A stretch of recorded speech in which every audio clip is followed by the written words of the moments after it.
Do you all remember this guy? He's called Kyle, and he went viral. The steel worker who was offered donuts by Justin Trudeau. What about the 40% taxes I'm paying, and I don't have a doctor? Exercising the right to vote? Yep. And the basic choice, we're going to invest in you and your job? I don't believe you for a second. What Kyle says at the very end of this video is absolutely 100% true. Today he did an exclusive interview with 6:40 a.m. and luckily I was in my car and captured it, and you can have a listen, guys. He was asked what was his first thoughts when he saw Justin Trudeau there and they're all set up to film. What did he think there was going on? I'm not a political guy, but I understand that this is staged. He's running a campaign. He's trying to promote himself as this wonderful guy that's doing all these good things for steel workers and workers around Canada, and it's just not true. It's absolutely not true, and I couldn't stand for that. He was then asked, did he have a script, or did he have something that he had prepared and he was ready to say to Trudeau on that day, or was it just an unscripted, off-the-cuff thing? Absolutely not. I didn't know. You know what? I had a lot of thoughts going on my mind. There was things like.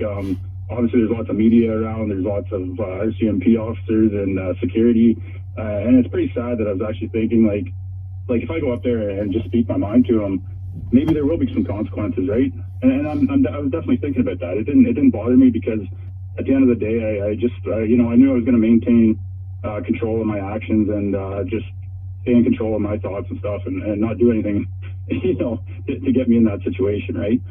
It was quite a serious conversation that Kyle was having with the Prime Minister, and then he was asked, does he think the Prime Minister actually listened to him or took anything at all on board that Kyle was saying to him in that moment?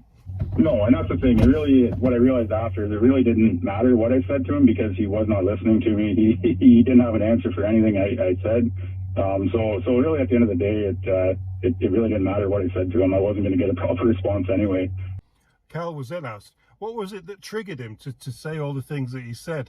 And what does he think of the state of the country and the direction that Justin Trudeau wants to point the country in, and where Canada is going at the moment? Well, and that's the thing here. I have no problem paying taxes, but I'm, I'm a pretty frugal guy. I really pay attention to my bills and how much money is coming in, how much money is going out. I really focus on budgeting.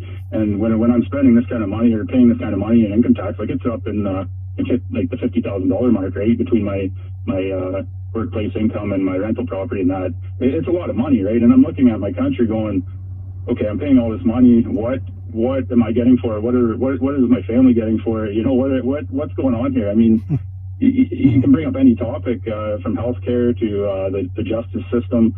It's all wrong. It's all backwards. Nothing is going the right way, and that doesn't sit well with me. Well, I think Kyle's got a real good point there. We pay a lot of taxes in this country, and we really don't see a lot for it. Working class people who are actually paying the taxes, who've got benefits at work and who pay insurance and everything, we don't see it. We don't see the taxes as such. Anyway, he then went on and asked about, has there been any fallout, since the government put tariffs on the Chinese for the steel? Absolutely no fallout that I have felt myself. So the impacts of the tariffs and that wouldn't be felt right away? I don't think so. I mean, maybe eventually it will be. I mean, it sounds great, right? It sounds like a very good thing to me.